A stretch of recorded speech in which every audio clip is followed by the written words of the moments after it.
কবরের সাইজও হবে এক, কবরে রাখার পরে প্রশ্ন হবে তিনটা, তাও এক।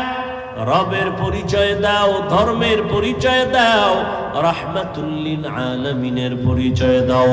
নবী বলেন যারা এই তিন প্রশ্নের জবাব দিবে তাদের কবর হবে রওজাতুম মির রিয়াজিল জান্নাহ, আর যারা জবাব দিতে পারবে না তাদের কবর হবে হুফরাতুম মিন হুফারিন নার। কে জবাব দিতে পারবে? হুজুরেরা গ্যারান্টি নাই। যদি হুজুরেরা জবাব দিতে পারার গ্যারান্টি থাকতো, জান্নাতের টিকিট হাতে পাইয়া সাহাবায়ে কেরাম জীবনভর কান্না করতেন না। রহমতের নবী বলেন আমি তো আয়েশার হুজুরায় এশার নামাজ পড়ে ঘুমায় গেছি, আমি ঘুমাইলে শুধু চোখ আমার বন্ধ, অন্তর আমার ঘুমায় না। আমার মাথার পাশেই তো আমার মসজিদে নববী। হঠাৎ ঘুমের মধ্যে গভীর রাত, কানের মধ্যে কান্নার আওয়াজ আসতেছে। এই রাতের বেলাকে কান্না করে আমি সজাগ হইয়া নজর করে দেখলাম আমার মসজিদের মধ্যে কে যেন নামাজে দাঁড়ায় কান্না করে। আমি আস্তে উঠলাম, উঠা বের হয়ে গেলাম। ভিতরে তাকাইয়া দেখি জান্নাতের 1 নম্বর সাহাবী আমার আবু বকর গভীর রাতে নামাজে দাঁড়ায় দাঁড়ায় কান্না করে। আমি নবী অপেক্ষা করলাম, আবু বকর নামাজ শেষ, আমাকে দেখে আশ্চর্য। আমি জিজ্ঞাসা করলাম আবু বকর আপনি নামাজে দাঁড়ায় কাঁদলেন কেন গভীর রাতে? আবু বকর বলেন ইয়া রাসূলুল্লাহ, আল্লাহর আদালতে দাঁড়াইয়া হিসাব দেওয়ার ভয় আমি কান্না করেছি। কিয়ামতের ময়দান আপনিই তো বয়ান করেছেন, সব নারী পুরুষ উলঙ্গ দাঁড়াবে, সূর্য মাথার উপরে নেমে আসবে, জাহান্নামের গরমের তাপ, নবীরা পর্যন্ত কান্না শুরু করবেন, এত কঠিন হবে হালাত। ওই সময় আল্লাহ যদি আমারে ডাকেন আর বলেন আবু বকর জাহান্নামের দরজা থেকে দইরা তোমারে জান্নাতের টিকিট হাতে দিছি, বলো আমার কাছে কি নিয়ে আসছো? আমি যদি বলি আল্লাহ তোমার মহব্বতে নামাজ পড়ছি, তেলাওয়াত করেছি, জিকির করেছি, এই আমল নিয়ে আসছি। আল্লাহ যদি বলে ফেলে আবু বকর তোমার আমল আমার কাছে পছন্দ হয় নাই, আমার জান্নাত আমারে দাও, তোমার আমল নিয়ে জাহান্নামে যাও। জাহান্নামের ভয়, আমার হাতে জাহান্নামের হ্যান্ডকাপ লেগে যাবে। সাহাবায়ে কেরাম জান্নাতের টিকিট পাইয়া যদি নামাজে দাঁড়ায় সারা জিন্দেগি কান্না করেন, তুমি আমি কে? তোমার আমার তো কোনো হিসাবই নাই। তুমি আমি মাওলানা দাবি করি, কিন্তু না আসলে আমি মানুষই হইতে পারি না। মাওলানা হইছি ঠিক, আমার সার্টিফিকেট আছে মাওলানার, এটাও ঠিক। তুমি মুফতি সাহেব, এটাও ঠিক। তবে ভালো করে বুঝো, একটু আগেই বলেছি আল্লাহ কিন্তু বলে নাই মাওলানা না হইয়া কবরে আসবা না, মুফতি সাহেব না হইয়া মরবা না। আল্লাহ বলে তোর মুফতিগিরির দাম নাই, মাওলানাগিরির দাম নাই, আমার কাছে আসার আগে মুসলমান হইয়া কবরে আসবা। মুসলমান হইয়া মরার ব্যাখ্যা কি? আল্লাহ মুমিনকে বলেন মুসলমান হইয়া মর, কোন বেঈমানকে বলেন নাই। ওরে মুমিন আমরা যারা এখানে মুমিন প্লাস মুসলমান, আবার আমাদের কেন বললেন মুসলমান হইয়া মরো? এই কথা বলার কারণ কি? মুমিন তো আমরা মুসলমান সব এক, আবার আল্লাহ কেন বললেন ও মুমিন মুসলমান হইয়া মরো? তাহলে কি আমরা মুমিন হইছি, মুসলমান হইতে পারি নাই? কেমন কেমন যেন একটু প্রশ্ন। আবার এক আয়াতে আল্লাহ বলেন ইয়া আইয়ুহাল্লাযীনা আমানু দুখুলু ফিস সিলমি কাফা ওয়া লা তাত্তাবিউ খুতুওয়াতিশ শাইতান ইন্নাহু লাকুম আদুউম মুবিন।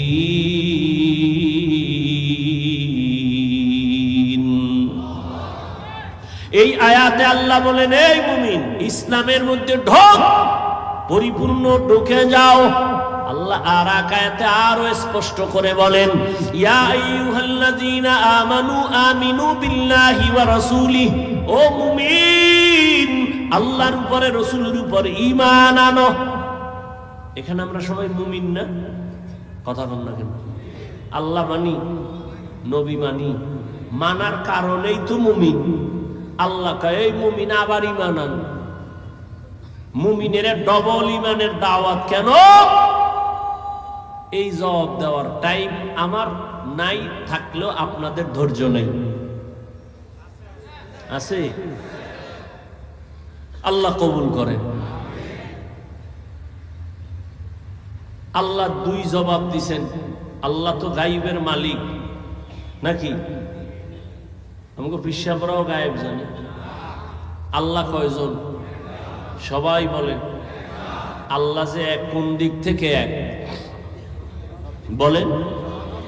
আল্লাহ কেমন এক যার কোনো দুই? আল্লাহ কেমন এক যার সমান কোনো আল্লাহ? আল্লাহ তো এক যার সহযোগিতায় কেউ। আল্লাহর ক্ষমতার মতো কারো ক্ষমতা? আল্লাহর স্পেশাল কিছু গুণ আছে, এই গুণ আর কারো মধ্যে। কেউ যদি মনে মনে ভাবে আল্লাহর গুণ আরো কারো মধ্যে আছে, স্পেশাল গুণটা আরো কারো মধ্যে আছে, মনে করার নাম শিরিক।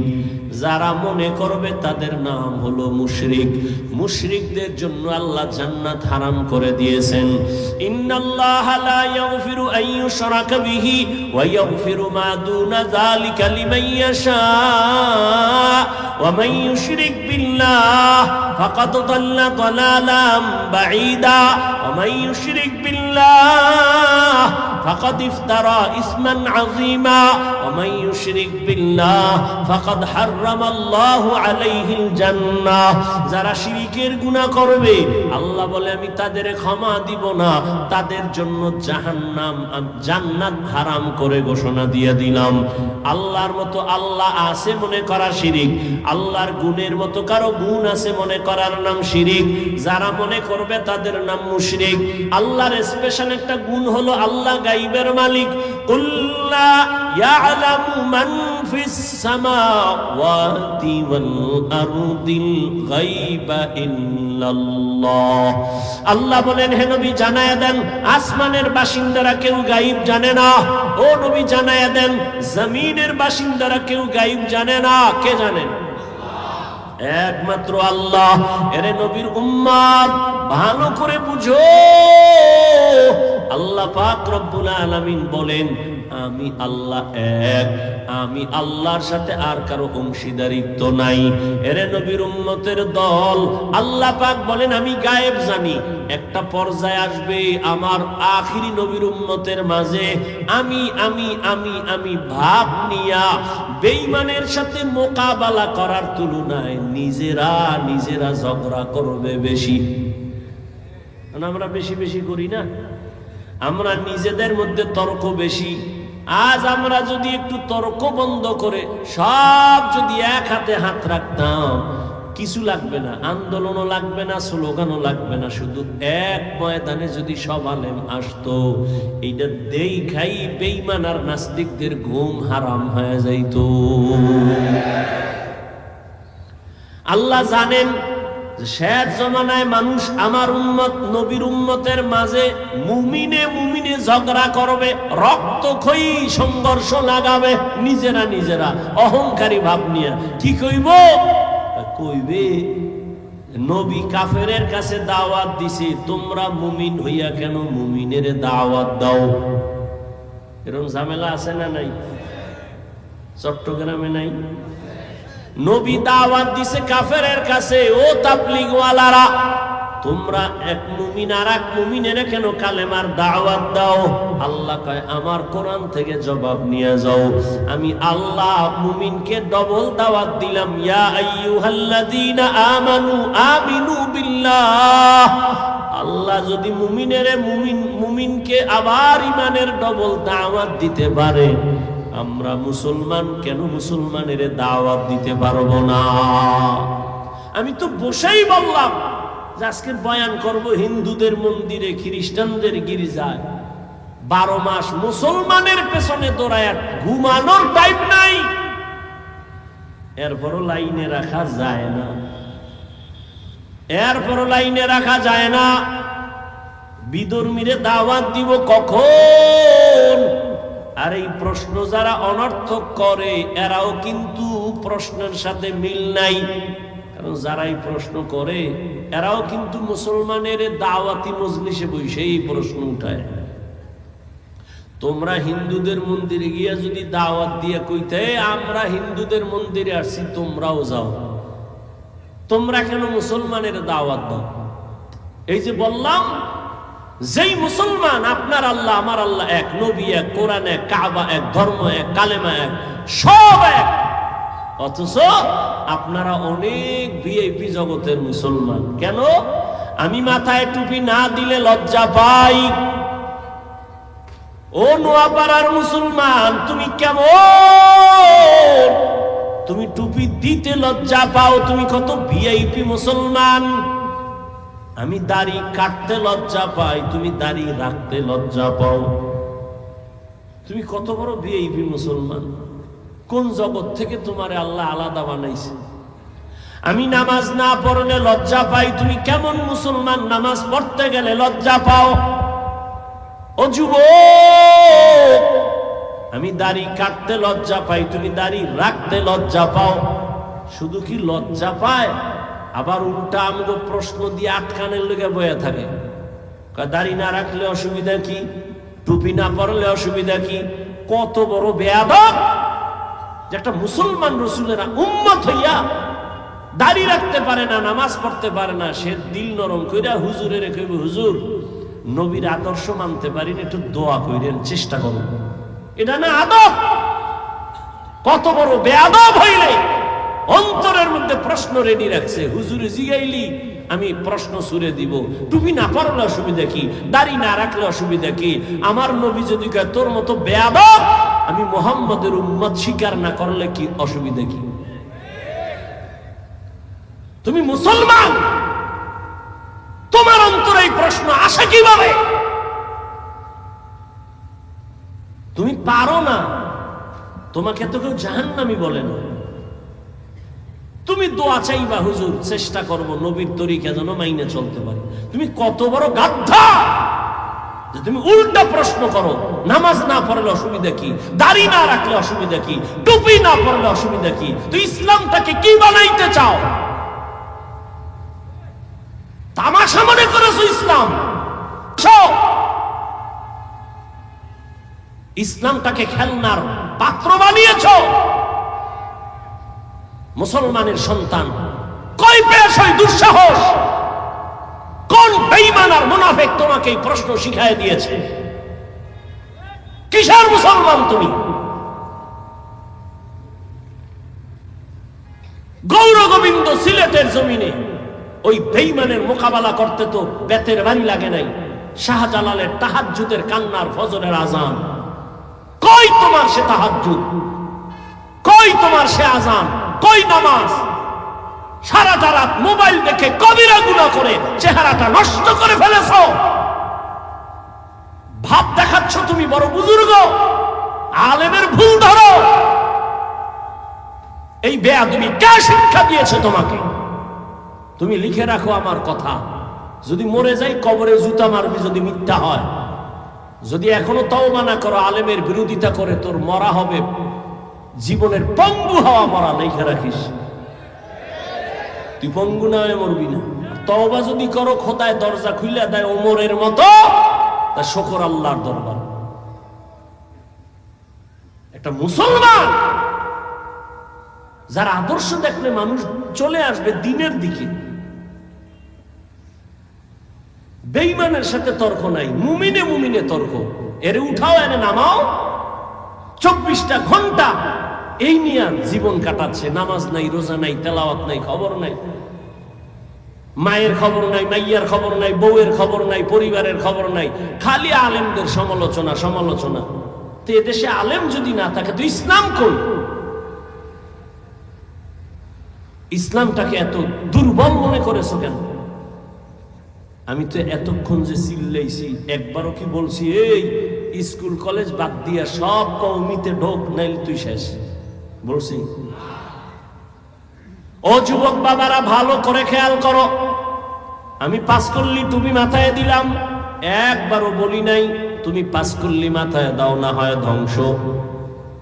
আমি কওমি মাদ্রাসার সন্তান, আমি তাবলীগের লাইনের সন্তান, আমি পীরের মুরিদ।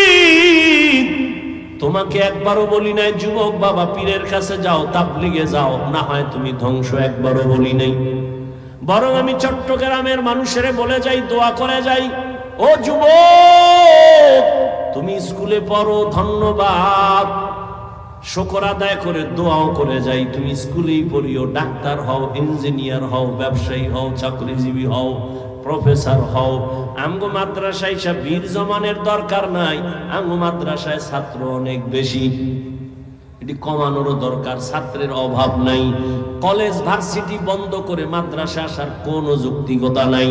বরং তুমি ওখানে লেখাপড়া করে ডাক্তার হও, ইঞ্জিনিয়ার হও, প্রফেসর হও, ব্যবসায়ী হও, চাকরিজীবী হও, তবে একটা দাবি, বেয়াদব জীবনে হইও না রে বাবা। যদি তুমি মা বাবার সাথে বেয়াদবি করে বরদোয়া নাও, পঙ্গু হয়ে যাবা, তোমার জীবন নষ্ট। তুমি যদি বেয়াদবি করিয়া ডাক্তার হও, ডাক্তার হইলে তুমি বেয়াদবি মার্কা ডাক্তার যদি হও, তুমি তাসলিমার মতো জুতা খায়া পালানো ছাড়া উপায় হবে না। অতএব বাবা তুমি বেয়াদব হইও না, তুমি একজন সফল আদর্শের ডাক্তার হও, আদর্শবান ইঞ্জিনিয়ার হও, আদর্শবান ব্যবসায়ী হও। তোমার আদর্শ দেখে যেন মানুষ কিছু শিক্ষা পায়, তোমার ব্যবহারে কোনোদিন যেন মা বাবা কষ্ট না পায়, তোমার ব্যবহারে যেন শিক্ষকেরা কষ্ট না পায়, তোমার ব্যবহারে কখনো যেন তোমার উলামায়ে কেরাম কষ্ট না পায়। তুমি আদবওয়ালা জিন্দেগি নিয়ে চলো, কারণ আল্লাহর জাতের কসম, তুমি যত বড় হতে চাও মা বাবার দোয়া ছাড়া সম্ভব না, শিক্ষকের দোয়া ছাড়া সম্ভব না, উলামায়ে কেরামের নেক নজর ছাড়া কোনোদিন সম্ভব না। এই জন্য বাবা তুমি যেই লাইনে থাকো, ডাক্তার হও বাধা নাই, মুসলমান হইয়া মরো। ডাক্তার হইয়া মুসলমান হওয়া যাবে না কথাটা এমন না। এবার বাস্তবে কিছু উদাহরণ তোমার সামনে দেই। বাবা তুমি যুবক জবাব দাও, তোমার মতো যুবক জেনারেল লাইনে আছে, স্কুলে কলেজে, সত্য কথাটা স্বীকার করো। তোমার মতো যুবক স্কুলে পড়িয়াও কি 5 বেলার নামাজ পড়ে দাড়িওয়ালা আছে? না থাকলে কও নাই আছে। আর ওয়াজ নাই, তোমার জন্য কোনো ওয়াজ নাই, তোমার ওয়াজ শেষ। তুমি শুধু এতটুকুই আল্লাহ বিবেক দিছে, কুকুর শুয়ারকে আল্লাহ ভালো মন্দ যাচ্ছে এর বিবেক দেয় নাই, তোমাকে দিছে। তুমি শুধু এতটুকু নিজেকে জিজ্ঞাসা করো তো, তোমার মতো জেনারেল লাইনের ছেলেটা স্কুল কলেজে পড়ে যদি দাড়ি থাকে, নামাজ থাকে, তুমি পারো না কেন? আর কোনো ওয়াজের দরকার নাই তোমার। তোমার মতো যুবক সন্তান র্যাব, আর্মি, পুলিশ, বিডিআরের চাকরি করে, নামাজ ছাড়ে না, বলো বাবা তুমি কেন পারবা না? তোমার মতো যুবক তাকায় দেখো, ওসিডিসি এসপি 5 ওয়াক্ত নামাজ পড়ে, বলো তুমি কেন পারবা না? তোমার মতো যুবক সন্তান রাস্তায় গাড়ি চালায়, ড্রাইভারি করে, এক বেলার নামাজও বাদ দেয় না, বলো বাবা তুমি কেন পারবা না? ও যুবক বাবারা, তোমার মতো কত ব্যবসায়ী আজান হয়েছে দোকান বন্ধ করে নামাজে চলে গেছে, দাড়িও ফালায় না, নামাজও বাদ দেয় না, হারাম ভাবে ব্যবসা করে না, এমন বান্দা আছে, তুমি কেন পারবা না? জীবনে মাদ্রাসায় পড়ে নাই, আলিফ বাতাও শিখে নাই, জেনারেল লাইনে থাইকে যদি তোমার মোহাব্বত আল্লাহর নবীর আদর্শ নিয়ে চলে, তুমি এতটুকু নিজেকে জিজ্ঞাসা করিও, বালিশে মাথা লাগায়, তুমি কেন পারবা না? তোমার মতো যুবক নদীর মধ্যে মাছ ধরে, নামাজ পড়ে, তুমি পারো না কেন? কৃষি কাজ করে, নামাজ পড়ে, তুমি কেন পারো না? এখনো সময় আছে, তওবা করে নাও। ও পর্দার আড়ালের মা বোনেরা, আসেনি মা বোন? হ্যাঁ, এরে আম্মা জানেরা, বোনেরা, আপনাদের সন্তানদেরকে নিয়ে যত কথাই আমি শুনাইলাম, এই কথা বাস্তবায়ন হবে না যদি আপনাদের চেষ্টা না থাকে, দোয়া না থাকে। কারণ আপনারা নবীদের মায়ের মতো দামি, আপনারা সাহাবায়ে কেরামদের মায়ের মতো দামি, আপনারা খাদিজা রাদিয়াল্লাহু আনহার মতো দামি, ফাতেমা রাদিয়াল্লাহু আনহার মতো দামি, আয়েশা রাদিয়াল্লাহু আনহার মতো দামি। এরে আম্মা জান, আপনারা ইসমাঈল নবীর মা হাজরা আলাইহা সালামের মতো দামি, আপনারা ঈসা নবীর মা মারিয়াম আলাইহা সালামের মতো দামি। জীবনের বড়, দুনিয়ার বড় এক বেঈমান ফেরাউন, জানেননি তার স্ত্রীর নাম কি? আসিয়া। এত বড় বেঈমান ফেরাউনের ঘরে আসিয়া কত বড় আল্লাহর পেয়ারা বান্দি, রহমতের নবী বলেন কিয়ামতের দিন জান্নাতে আসিয়ার সাথে আমার বিবাহের বন্ধন হয়ে যাবে। ও পর্দার আড়ালের মা, আপনার স্বামী তো ফেরাউনের মতো খারাপ না, আপনি কি পারেন না নামাজ পড়ে দোয়া করবেন? স্বামীরে যদি বলতেন স্বামী নামাজ পড়ার চেষ্টা করো, কামাই রুজি করো, তুমি হারাম টাকা ঘরে আনবা না, যদি এভাবে বুঝাইতেন হারাম টাকা খাইয়া নিজের রক্ত নাপাক করব না, সন্তানেরটাও নাপাক করতে দিব না, দুনিয়ার কোন স্বামী হারাম কামাই ঘরে নিতে পারত না। এরে আম্মা জান, আপনার মতো কত মা এই অঞ্চলে এখনো পাবেন, পর্দা রক্ষা করে চলে, নামাজ ছাড়ে না, স্বামীর মাল হেফাজত করে, সন্তানগুলোকে আদর্শওয়ালা বানানোর চেষ্টা করে, কখনো মোবাইলে চরিত্র বিক্রি করে না। এর আম্মা জানেরা আপনারা কেন পারবেন না? ও যুবক বাবা, এখনো সময় আছে, তওবা করে নাও। জীবনে তো কম নামাজ ছাড়লা না, মনে চাইছে পার্কে যাবা, দৌড়ায় গেছো, কেউ বাধা দিছে ফিরো নাই, মনে চাইছে গুনাহ করবা করেছো, বাধা মানো নাই, মনে চাইছে নামাজ পড়বা না, পড়ো নাই, হাজার মানুষ বুঝাইছে নামাজ পড়ো নাই, আর কত বাহাদুরি করবা? এখনো সময় আছে, তওবা করে নাও। মনে মনে আল্লাহকে বলো, হে মালিক, জীবনে আর নামাজ ছাড়বো না, আর দাড়ি কাটবো না, বেপরদায় চলবো না, মা বাবার সাথে বেয়াদবি করব না, শিক্ষকের দোয়া নিয়া, উলামায়ে কেরামের পরামর্শ নিয়া, নবীজির তরিকা মেনে চলবো, মা বাবার দোয়া নিয়ে চলবো। জীবনে তো গুনাহ কম করি নাই, মনে মনে আল্লাহকে বলো, হে আল্লাহ, দুনিয়াতে আমার মতো গুনাহগার কেউ নাই, শয়তানের ধোকায় জীবনে অনেক গুনাহ করেছি, আজ থেকে তৈরি হয়ে গেলাম, আমার মতো যুবক যদি জেনারেল লাইনে থাকিয়া নামাজ পড়ে, আমি কেন পারবো না? ও আল্লাহ, তুমি তো হায়াতের মালিক, রিজিকের মালিক, সম্মানের মালিক, আজ থেকে আর নামাজ ছাড়বো না, দাড়ি কাটবো না। ও আমার যুবক বাবারা, কার পেছনে পইরা নামাজ ছাড়ছো? কার কিছু টাকা পাওয়ার জন্য কার পেছনে ঘুরে গিয়া দাড়ি কাটছো? ও তো তোমার বন্ধু না, স্বার্থে আঘাত লাগলে তোমাকে চিনবে না, ওর পেছনে পড়ছো। তুমি আজ অসুস্থ হয়ে গেলে তোমার মোবাইলের নাম্বারটা ডিলিট করে ফেলবে, জীবনে তোমার সাহায্য আর আসবে না, দল থেকে নাম কাটবে, কল্লা পর্যন্ত কেটে দিবে। কার পেছনে পড়িয়া 2 টাকা পাওয়ার লোভে নামাজ হারাইছো, দাড়ি কাটছো, বেপরদায় চলতেছো, এরা সব ধান্দাবাজ আর চান্দাবাজ, এরা তোমার আপন কোনো বন্ধু না। এই দুনিয়ায় তোমার আপন বন্ধু উলামায়ে কেরাম। ওই উলামায়ে কেরামের দোয়া নিয়ে সামনে আগাও। ওরে তুমি বিপদে পড়লে কেউ নাই, কেউ যাবে না, কিন্তু উলামায়ে কেরাম কলিজা ভরে দোয়া করবে, কোনোদিন বরদোয়া করবে না। এখনো সময় আছে, তওবা করে নাও। রিজিকের মালিক কে? তাহলে কার পিছনে ঘুরে নামাজ ছাড়ছো? রিজিক তো আল্লাহ দিবে, তুমি বেনামাজির পিছনে দৌড়াও কেন? আল্লাহ রিজিক দিবে। গর্তের পিপিলিকার খানা কে দেয়? জঙ্গলের প্রাণীর খানা কে দেন? নদীর মধ্যে হাজারো লাখো মাছের খানা কে দেন? ওরা দামি না আমরা দামি? ওদের যদি আল্লাহ দিতে পারে, আমগো পারবেন না? তাহলে পাগল হায়া দৌড়াও কেন বেনামাজির পেছনে, সুদের পেছনে? এখনো সময় আছে, তওবা করে নাও। মরিয়া গেল আর নামাজ ছাড়বা না, বেপরদায় চলবা না, নবীর তরিকা মেনে, উলামায়ে কেরামের পরামর্শ নিয়া, মা বাবার দোয়া, শিক্ষকের দোয়া নিয়া চলবা। তওবা করার মতো যদি অন্তর তৈরি হয়ে থাকে, কপালে যদি আবু জাহেলের মতো না হয়, ওমরের মতো অন্তর থাকে যে মরিয়া গেল আর নামাজ ছাড়বো না, দাড়ি কাটবো না, মা বাবার বরদোয়া নিব না, শিক্ষকের দোয়া নিয়ে, উলামায়ে কেরামের পরামর্শ নিয়ে চলবো নবীর তরিকায়। যদি তওবার নিয়ত হয়, খাঁটি তওবার নিয়ত যাদের আছে, মুনাফিকি না, অন্তরে না থাকে, খাঁটি তওবার নিয়তে 2 হাত আমার আল্লাহকে দেখাইয়া দাও। আয় আল্লাহ, হাতগুলো কবুল করে নেন, তওবা কবুল করে নেন, তওবার উপরে মজবুত হইয়া চলার মতো তৌফিক দান করেন, আমিন। পেটে ক্ষুধা,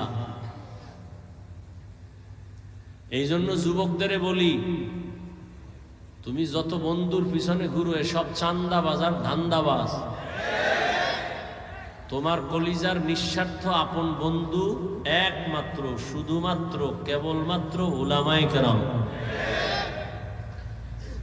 উলামায়ে কেরাম এই জাতিকে নিয়ে যেই ভাবাটা ভাবেন, পৃথিবীতে কেউ এই উম্মত নিয়ে জাতি নিয়ে ভাবে না। সবাই নিজের চেয়ার নিয়ে ভাবে, দল নিয়ে ভাবে। উলামায়ে কেরাম নিজের চেয়ার ইমামতি থাক না থাক টেনশন নাই, ওয়াজের স্টেজ থাক না থাক টেনশন নাই, নিজের মাইয়া পোলা স্ত্রী সন্তানের কোনো চিন্তা করে না, উম্মত নিয়েই চিন্তা করে।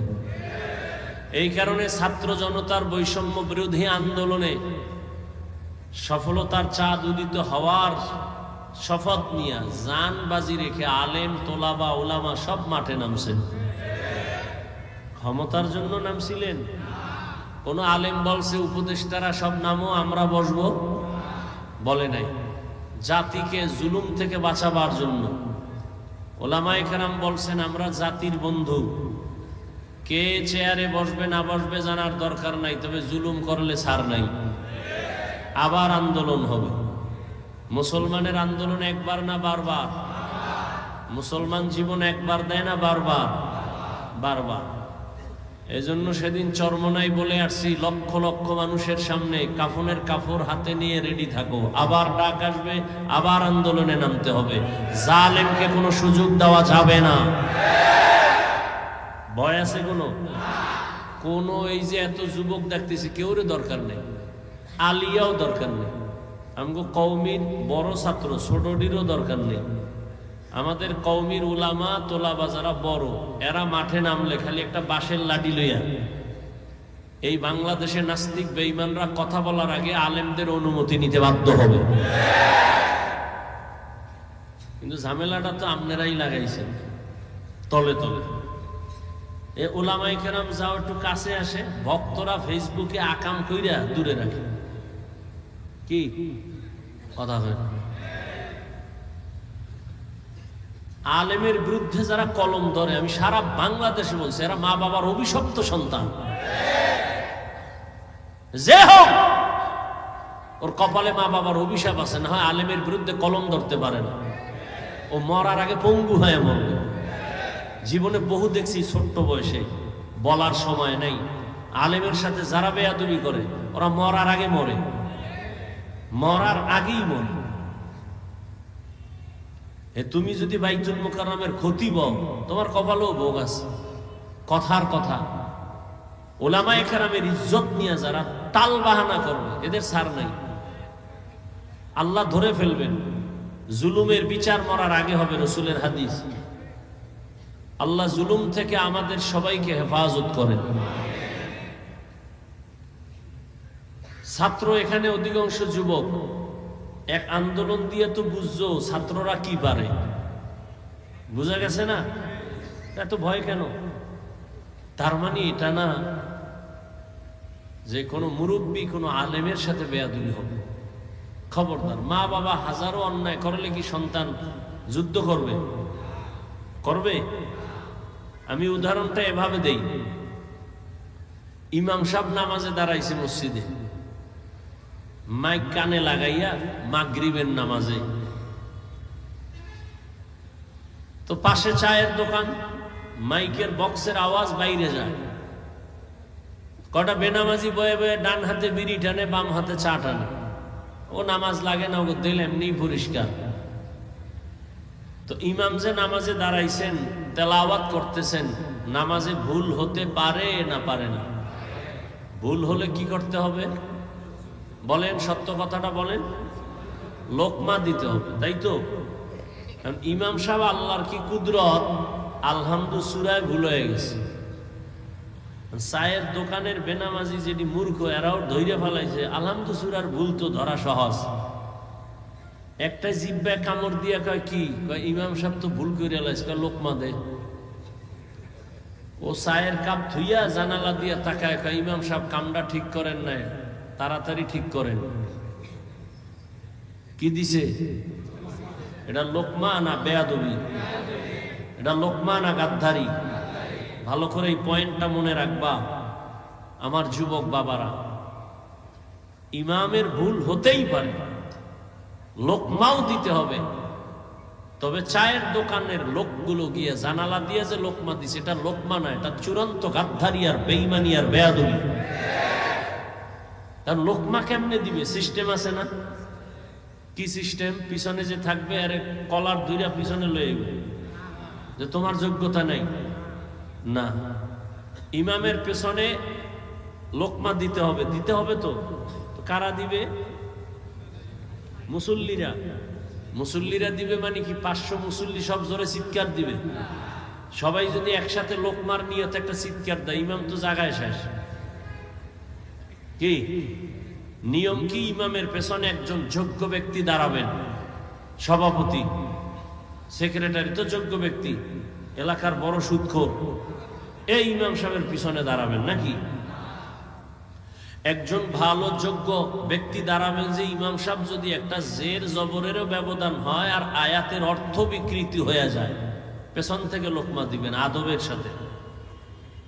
ইমামের নামাজ যদি প্রথম বৈঠকের পরে কোনো ঝামেলা হয়ে যায়, তাহলে পেছনের ব্যক্তি গিয়া নামাজ শেষ করবেন, সেই যোগ্যতা নিয়ে পেছনে দাঁড়াবেন যে হেন খাওন নাই, হেন ওই শিয়ালের রাতে মুরগি।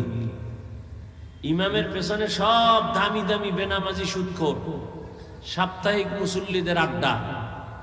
কি আল্লাহ হেদায়াত দান করুন। তাহলে উলামায়ে কেরাম যদি ভুল করে, অবশ্যই ভুল হবে, শয়তান তো ওয়াসওয়াসা দিবেই। উলামায়ে কেরামের ভুল হলে ভুলটা ধরায় দেওয়ার মতো আলেম আছে না নাই? অন্যরা ভুল ধরায় দেওয়া এটা লোকমা নয়, বেয়াদবি। লোকমা না বেয়াদবি? পৃথিবীর প্রত্যেকটা মানুষের জীবনের সৌন্দর্যের নাম আদব। যার আদব নাই ওর কপাল নাই, ওর জিন্দেগি নাই। লিকুল্লি শাইইন যিনাতুন ফিল ওয়ারা ওয়া যিনাতুল মারই তামামুল আদাবি আজ খুদা খা হিমে তৌফিক আদব বে আদব মাহরুম গাশত আজ ফজলে রা। রহমতের নবীকে বললেন দায়িত্বশীল। প্রত্যেক মা বাবা সন্তানের জন্য দায়িত্বশীল, প্রত্যেক স্ত্রীর জন্য স্বামী দায়িত্বশীল, মুসল্লিদের জন্য ইমাম ও খতিব দায়িত্বশীল, ওয়ার্ডের মেম্বার ওয়ার্ডের মানুষের জন্য দায়িত্বশীল, ইউনিয়নের একজন চেয়ারম্যান ইউনিয়নবাসীর জন্য দায়িত্বশীল, গোটা দেশের মানুষের জন্য দায়িত্বশীল সরকার, আর গোটা উম্মতের জন্য দায়িত্বশীল একমাত্র শুধুমাত্র কেবলমাত্র উলামায়ে কেরাম। আর একজন সাহাবী বললেন, ইয়া রাসূলুল্লাহ, আমার অধীনেও কেউ নাই, আমিও কারো অধীনে না, আমি একা, আমার কোনো দায়িত্ব আসেনি। রহমতের নবী বললেন, আপনার অঙ্গ যে আছে, অঙ্গ প্রত্যঙ্গের আপনি দায়িত্বশীল। আল্লাহ দুটো হাত দিয়েছেন, দুটো পা দিয়েছেন, কিয়ামতের দিন আল্লাহ এগুলোর হিসাব নিবেন। এমনি দেন নাই, হাতের ডিউটি আছে আলাদা, পায়ের ডিউটি আলাদা, চোখের ডিউটি আলাদা। কিয়ামতের ময়দানে আমার আল্লাহ জিজ্ঞাসা করবেন, আল ইয়াউমা নাখতিমু আলা আফওয়াহিহিম ওয়া তুকাল্লিমুনা আইদিহিম ওয়া তাশহাদু আরজুলুহুম বিমা কানু ইয়াকসিবুন। দস্তগুয়াদ মঞ্চুনি দুজদিদা আম লব্বগুয়াদ মঞ্চুনি বুসিদা আম চশমগুয়াদ চিদা আম গামজা হারাম গোশগুয়াদ চিদা আম সমরুল কালাম। আল্লাহ বলবে, হাত কথা বলো, চোখ কথা বলো। বাস্তবে হাত কখনো কথা বলতে পারে না। আপনাদের হাত পারেনি? পারে না, এটাই সত্য। কিন্তু মুমিনের আকীদা বিশ্বাস রাখতে হবে, দুনিয়ার সব বিবেক যেটাকে বলে এটা হবেই না, অসম্ভব। আমার রব বলেন এটা আমার কুদরতের দ্বারা সম্ভব। মরা গাছে কথা বলতে পারে না, এটাই সত্য। আল্লাহ যদি কুদরতি ক্ষমতা দেন, পারবে? দুধের বাচ্চা কথা বলতে পারে না, আল্লাহ যদি ক্ষমতা দান করে তো পারবে। কিয়ামতের ময়দানে যখন আল্লাহ বলবেন হাত কথা বলো, হাত কথা বলা শুরু করবে। আল্লাহর কুদরতি ক্ষমতায় বলবে তোমারে যে দায়িত্ব দেওয়া হয়েছিল যে ডিউটির জন্য, ওই ডিউটি পালন করছে কিনা বলো। হাত আল্লাহর কাছে বলবেন হে মালিক, এই হাতের দ্বারা মা বাবার কল্যাণে কাজ করবে, করে নাই। হাতের দ্বারা উলামায়ে কেরামের পেছনে নেক আমলে হাত ব্যবহার করবে, করে নাই। বরং মানুষের পেছনে ক্ষতি সাধনের জন্য হাত ব্যবহার করেছে। গরিবের বেতন নষ্ট করার জন্য হাতের কলম ব্যবহার করেছে। চোখ বলো তোমার ডিউটি পালন হয়েছে কিনা। চোখ আল্লাহর আদালতে জবাব দিবেন হে মালিক, এই চক্ষু দিছো মা বাবা দেখার জন্য, দেখে নাই। এই চোখ দিয়েছো বাইতুল্লাহ দেখবে, দেখে নাই। এই চক্ষু দিয়া কোরআন দেখবে, সওয়াব দেখে নাই। তো কি করছে? এই কোরআন দিয়া সারাটা রাত দরওয়াজা জানালা বন্ধ করে মোবাইলের দিয়ে তাকায়া কবিরা গুনাহ দেখছে। কিয়ামতের দিন চোখ আমার আল্লাহর দরবারে কথা বলবে। এজন্য আল্লাহর নবী বলেন সাবধান, দায়িত্ব সম্পর্কে আল্লাহর আদালতে দাঁড়াতে হবে। সবাই জবাবদিহিতার কাঠগড়ায় দাঁড়াবেন। এই ভয়টা সাহাবায়ে কেরামদের মধ্যে চলে আসার কারণে দেশের ক্ষমতা হাতে নিয়েও রাতের গভীরে নামাজে দাঁড়ায় দাঁড়ায় সাহাবায়ে কেরামের কান্নার আওয়াজ।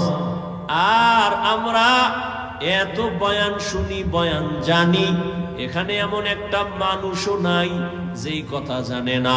মিথ্যা বলা হারাম, গালি দেওয়া হারাম, গীবত করা হারাম, সুদ খাওয়া হারাম, ঘুষ খাওয়া হারাম, জুলুম করা হারাম, চুরি করা হারাম, ডাকাতি হারাম, কাউকে হত্যা করা হারাম। জানার পরেও বহু বান্দা মিথ্যা বলে, গালি দেয়, গীবত করে। এর কারণটা কি?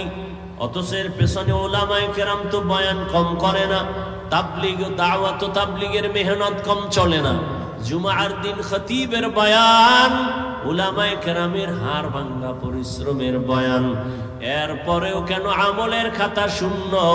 এর একমাত্র কারণ আল্লাহর আদালতে দাঁড়াইয়া হিসাব দেওয়ার ভয় অন্তরে এখনো আসে নাই।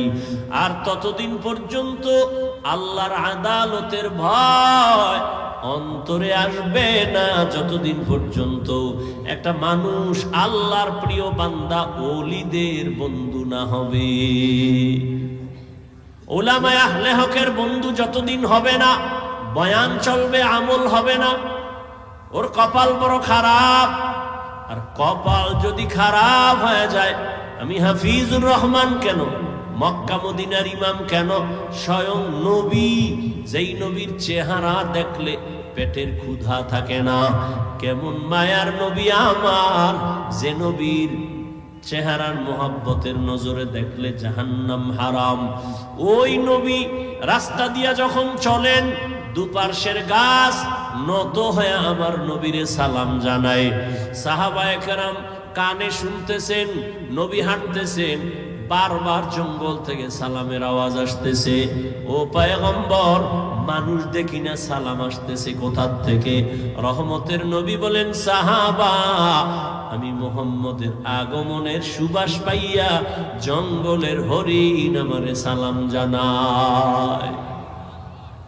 যেই নবীর চেহারা দেখলে ক্ষুধা থাকে না, ওই নবীকে 13টা বছর পাশে সামনে দাঁড়ায় 13 বছর দেখলো, বয়ান শুনলো, কপালে কালেমা আসে নাই।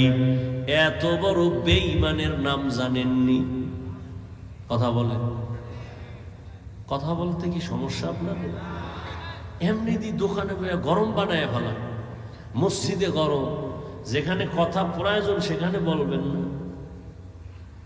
এত বড় নিকৃষ্ট বেঈমান 13টা বছর আবু জাহাল নবীজিকে দেখলো, বয়ান শুনলো, কালেমা পড়ে নাই। এর নাম কফাল।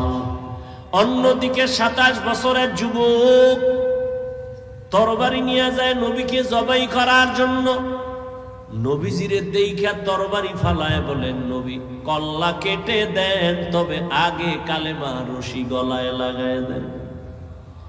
মান ইয়াহদিল্লাহু ফাহুয়াল মুহতাদ ওয়া মান ইউদ্লিল ফালান তাজিদা লাহু ওয়ালিয়াম মুরশিদা। হেদায়েত আল্লাহ যাকে দিবেন পেয়ে যাবে, আর আল্লাহ যার হেদায়েতের দরজা খুলবে না, আমি হাফিজুর রহমান কেন স্বয়ং নবীর বয়ানও কপালে কালেমা আসবে না। হাতের মুষ্টির মধ্যে পাথর নিয়া আবু জাহাল কয়, ভাতিজা আমার হাতে কি আছে বলতে পারলে এখন আমি কালেমা পড়ব, নবী মানব। নবী বলেন, আমি বলতে পারি না। কেন পারো না? বলে, আমি গাইবের ইলম আল্লাহ দেন নাই, তবে হাতের মুষ্টিতে যা আছো একটু আওয়াজ দাও। পাথরগুলো কালেমায় শাহাদাত পড়া শুরু করলো। আবু জাহাল পাথরগুলো মাটির মধ্যে ফেলে বলে, ভাতিজা তুমি এত বড় জাদুকর আমি জানতাম না। এর নাম কপাল। কপাল যদি পুড়ে যায় হেদায়েতের দরজা খুলবে না। আর কপাল যদি আল্লাহ খুলে দেয়, নবীকে জবাই করতে আসিয়াও কালেমা পড়ে, এর নাম কপাল। এরে আমার কলিজার যুবক, দুনিয়াতে আর কত মাইয়ার চরিত্র নষ্ট করলে তোর মনের আশা মিটবে? দুনিয়াতে আর কত রাত মোবাইলে কবিরা গুনাহ দেইখা তোর আশা মিটবে? এত তাড়াতাড়ি তওবা করবি না তো কত গুনাহ করলে এরপরে তুই তওবা করবি? কত জীবন তুই পার্কে পার্কে দৌড়ানোর পরে তুই তওবা করবি, তোর আশা মিটবে বল? চোখের সামনে তো যুবকের লাশ, পানির নিচে লাশ, গাড়ির নিচে লাশ, ঘুমের বিছানায় লাশ। ওলামায়ে কেরামের কথা শুনলা না রে বাবা? কয়দিন এই বাহাদুরি? করোনায় কত লাশ চলে গেল, ডেঙ্গুতে কত লাশ চলে গেল, এই ছাত্র জনতার আন্দোলনে কত লাশ চলে গেল। ও আল্লাহর বান্দা, তুমি সুস্থ, এটা বাঁচার গ্যারান্টি না। অসুস্থ রোগীর সামনে সুস্থ মানুষ মরে যায়, অসুস্থ রোগী অনেক দিন থাকে। আল্লাহর কাছে জবাব দেওয়ার ভয় অন্তরে জমা করে নাও। আল্লাহ বলেন, ইয়া আইয়ুহাল্লাযীনা আমানুত্তাকুল্লাহা হাক্কা তুকাতিহ ওয়া লা তামুতুন্না ইল্লা ওয়া আনতুম মুসলিমুন।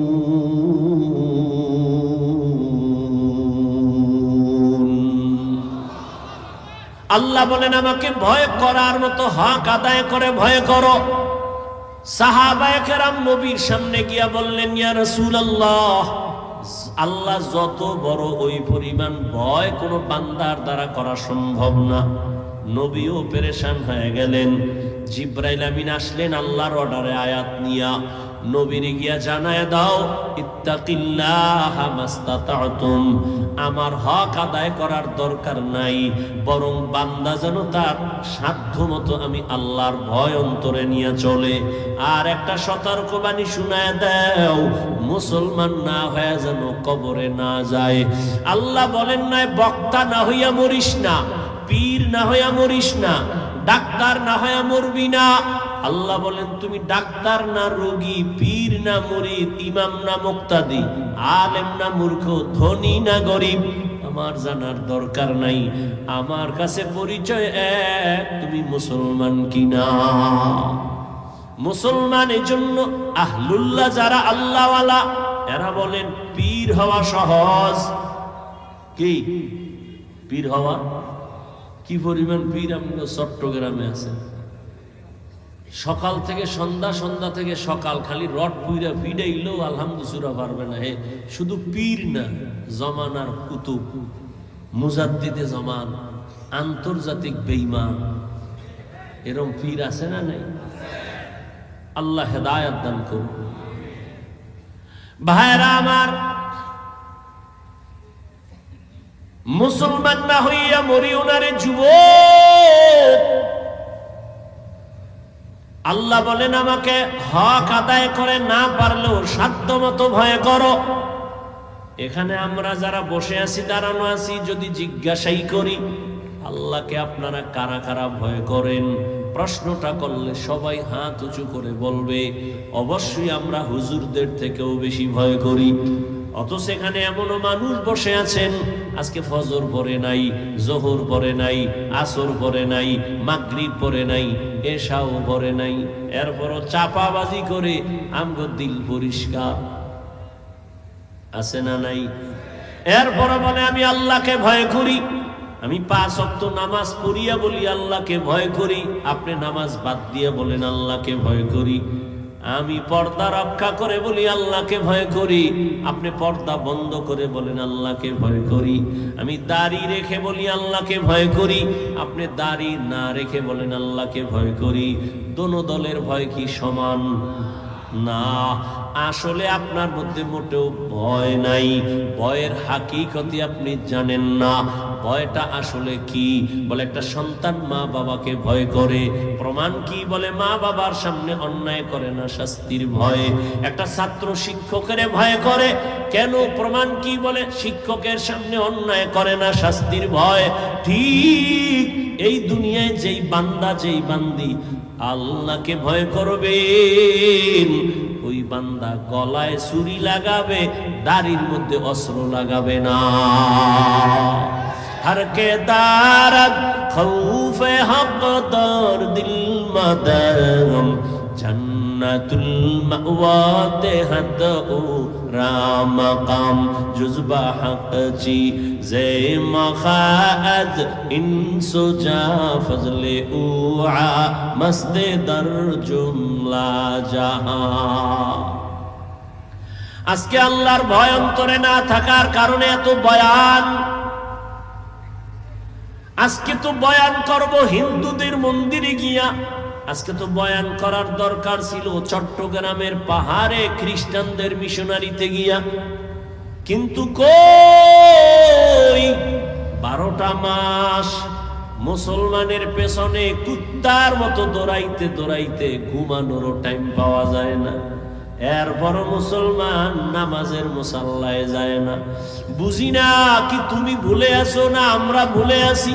না হয় তাবলিগওয়ালারা পায়ে হাতে ধইরা বুঝায় নামাজ পড়ো, পড়ো না কেন? পীর সাহেবরা পায়ে হাতে ধরে বুঝায় নামাজ পড়ো, নরম ভাষায় বুঝায়, কত নরম। আমরা বক্তারা বয়ান করি, এরপরও কেন নামাজ পড়ো না রে বাবা?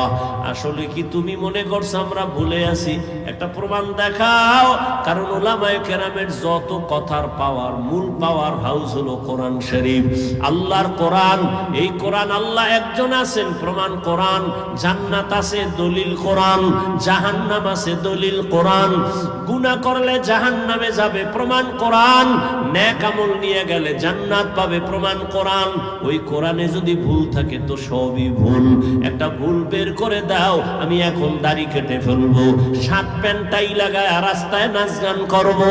তুমি কেন 1500 বছর পর্যন্ত কত পণ্ডিতেরা ভুল বের করার অপচেষ্টা করিয়াও একটা ভুল বের করতে পারে নাই, বরং বহু বিধর্মীরা কালেমা পড়ে মুসলমান হয়ে গেল।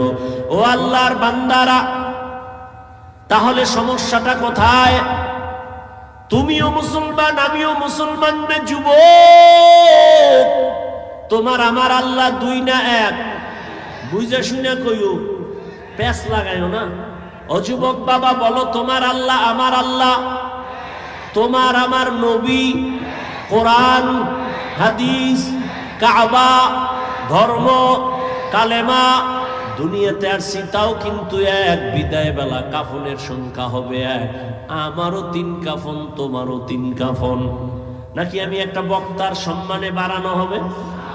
তুমি রিক্সা ড্রাইভার, গরিব হওয়ার কারণে একটা কাফন কম হবে? আমারও 3 কাফন, তুমিও 3 কাফনে পেঁচায়া পড়বা। কালার হবে আলাদা। কি কালারও এক।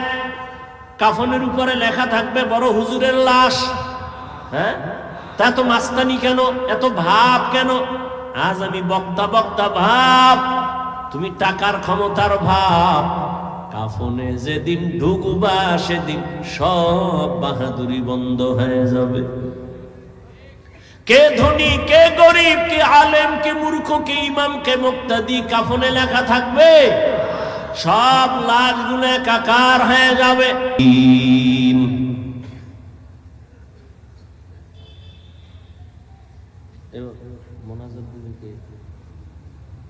তো আমি দোয়া করি আল্লাহ আমার প্রত্যেকটা যুবককে কবুল করে। নামাজ পড়া লাগবে তো ইনশাআল্লাহ, সপ্তাহে একদিন, সব সময় আল্লাহ কবুল করেন। তওবার উপরে চলতে পারি, আদব নিয়ে চলতে পারি, বেয়াদবির থেকে আমাদেরকে হেফাজত করেন। দোয়া করবেন, হযরত দোয়া করে যান, দোয়া বরকতি জিনিস। সুবহানাল্লাহ না আপনি করে দেন। আলহামদুলিল্লাহি রাব্বিল আলামিন ওয়াসসালাতু ওয়াসসালামু আলা সাইয়্যিদিল আমবিয়াই ওয়াল মুরসালিন ওয়া আলা আলিহি ওয়া আসহাবিহি আজমাইন। ইয়া আরহামার রাহিমিন, ইয়া আরহামার রাহিমিন, ইয়া আরহামার রাহিমিন। রব্বিরহামহুমা কামা রব্বায়ানি সগীরা। اللهم إنك عفو كريم تحب العفو فاعف عنا. اللهم إنا نسألك رضاك والجنة ونعوذ بك من سخطك والنار. اللهم إنا نعوذ بك من البرص والجنون والجذام وسيء الأسقام.